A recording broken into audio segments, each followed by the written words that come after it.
Bharat Asia ही नहीं बल्कि दुनिया में सबसे तेजी से बढ़ने वाली अर्थव्यवस्थाओं में से एक है, जिसके साथ कतर ने बड़ा पंगा ले लिया है। आपको बता दें कि ये हम इसलिए कह रहे हैं क्योंकि एनर्जी ज़रूरतों के हिसाब से भारत एक बड़ा देश है जो अकेले कतर से $17 बिलियन का इंपोर्ट करता है, जिसमें से एलएनजी का शेयर $8.32 बिलियन का है और ये आंकड़ा 2022-2023 का है। मतलब ये एक बड़ी मात्रा है। वहीं जहाँ एलएनजी की बात है तो भारत ने देख लिया है कि ये देश कभी भी अपनी पर आ सकते हैं, तो भारत ने इसके लिए नए रास्ते का निर्माण पहले ही शुरू कर चुका था।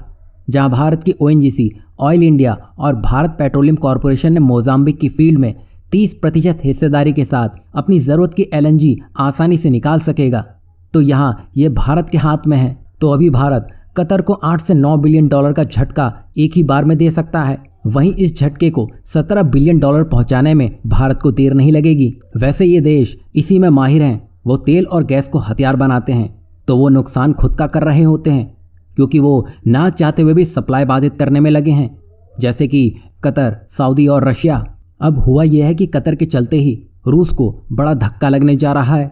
ये तो आप जानते होंगे कि कतर ने जब से ईरान के साथ मिलकर हमास और हिजबुल्लाह को फ्री हैंड देने की बात कही है तो मिडिल ईस्ट में तेल का संकट अपने चरम पर पहुंच चुका है। और जब से सऊदी ने प्रोडक्शन कट करके तेल के प्राइस बढ़ाने को लेकर अपने प्लान सामने रखे हैं, तो इसी की देखा देखी में रूस ने भी यही सब किया। साथ ही भारत को चीनी युआन में पे करने को कहा और ये सब चल रहा था तो अमेरिका भी देख रहा था, तो उसने अपने बैकअप प्लान का इस्तेमाल करते हुए लैटिन अमेरिकी देश वेनेजुएला के प्रतिबंधों में ढील दे दी।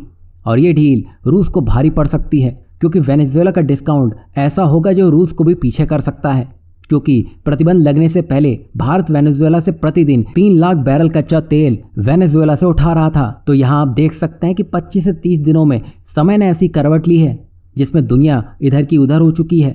अगर कतर एलएनजी की धौंस ना दिखाता और ईरान के साथ जुगलबंदी इस तरीके से ना करता तो शायद बात वेनेजुएला तक नहीं पहुंचती। अब रूस को तो पैसों की ज़रूरत है। अगर भारत इस समय वेनेजुएला के पास जाएगा तो आप समझ सकते हैं। वहीं कतर और ईरान रूस के करीबी कहे जाते हैं, पर अब इन्हीं करीबियों ने रूस के लिए एक बड़ी मुसीबत खड़ी कर दी है, जिससे पार पाना रूस के लिए शायद मुश्किल होगा। यही नहीं, खुद यहाँ कतर और ईरान भी कुछ पा नहीं सकेंगे, बल्कि उनके हाथ से भी बहुत कुछ जाता हुआ दिखाई देगा, क्योंकि भारत एक बड़ा कस्टमर है और कस्टमर को नाराज करना बिलियंस ऑफ डॉलर का धक्का जरूर दे जाएगा।